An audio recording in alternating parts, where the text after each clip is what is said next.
Hola senderistas, hoy hablaremos acerca de Lucas capítulo 10.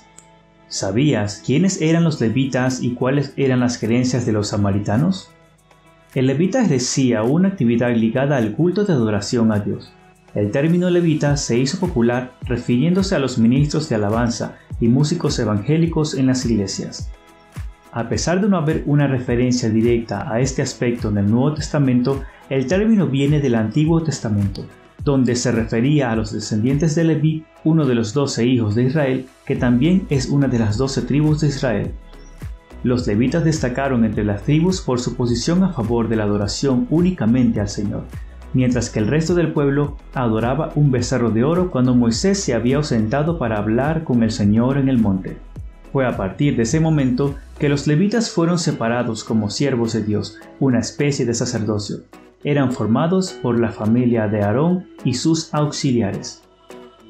La tarea de ellos era la de cuidar el tabernáculo y los utensilios de Dios, incluso el desplazamiento de los objetos durante el viaje por el desierto. Los nombres de los hijos de Aarón son los siguientes: Nadab el primogénito, Abiú, Eleazar e Itamar. Ellos fueron los aaronitas ungidos ordenados al sacerdocio. Nadab y Abiú murieron en presencia del Señor cuando en el desierto de Sinaí le ofrecieron sacrificios con fuego profano. Como Nadab y Abiú no tuvieron hijos, solo Eleazar e Itamar ejercieron el sacerdocio en vida de su padre Aarón. El Señor le dijo a Moisés: «Trae a la tribu de Leví y preséntasela a Aarón. Los levitas le ayudarán en el ministerio, desempeñarán sus funciones en lugar de Aarón y de toda la comunidad, encargándose del servicio del santuario y en la tienda de reunión.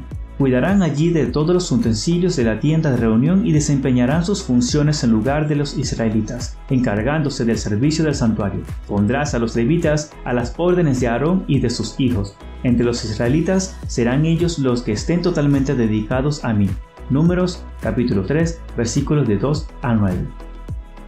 Según las Escrituras, en aquella época no había mención a la música y el canto como función del levita.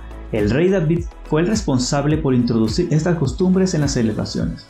Él tocaba el arpa y tenía aptitud para la música. Esta costumbre quedó registrada después de la conquista de Canaán, ya en el libro de Samuel.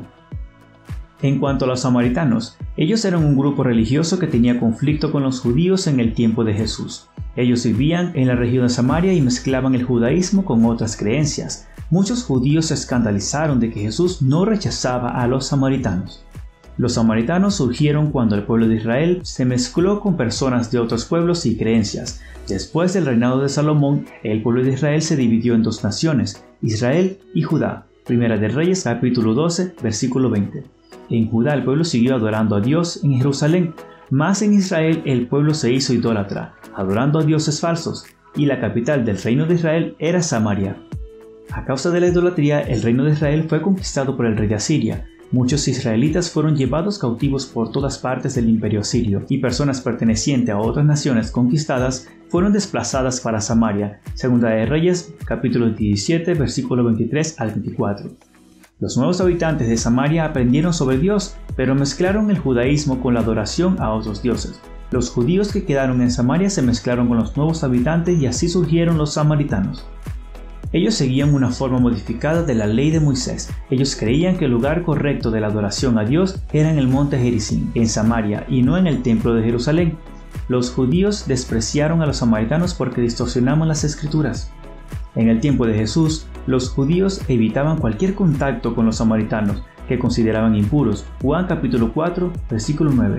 Mas Jesús conversaba con los samaritanos y les proclamaba el evangelio sin discriminarles. Muchos samaritanos creyeron en Jesús. Juan capítulo 4, versículos 39 al 41. Jesús explicó a los samaritanos que lo importante no era el lugar de adoración a Dios, lo más importante era adorar a Dios en espíritu y en verdad. Juan capítulo 4, versículos 21 al 24. Él enseñó que el evangelio es para todos, judíos, samaritanos y personas de todos los pueblos y culturas. En la parábola del buen samaritano, Jesús enseñó que debemos amar a todos sin mirar las apariencias. En la historia, los judíos buenos no ayudaron a su prójimo que estaba herido, mas el samaritano, que debía ser su enemigo, cuidó de él. Lucas capítulo 10, versículo 31 a 34. No debemos contentarnos en hablar del amor al prójimo, sino practicarlo. Dios te bendiga, senderista. Hasta la próxima.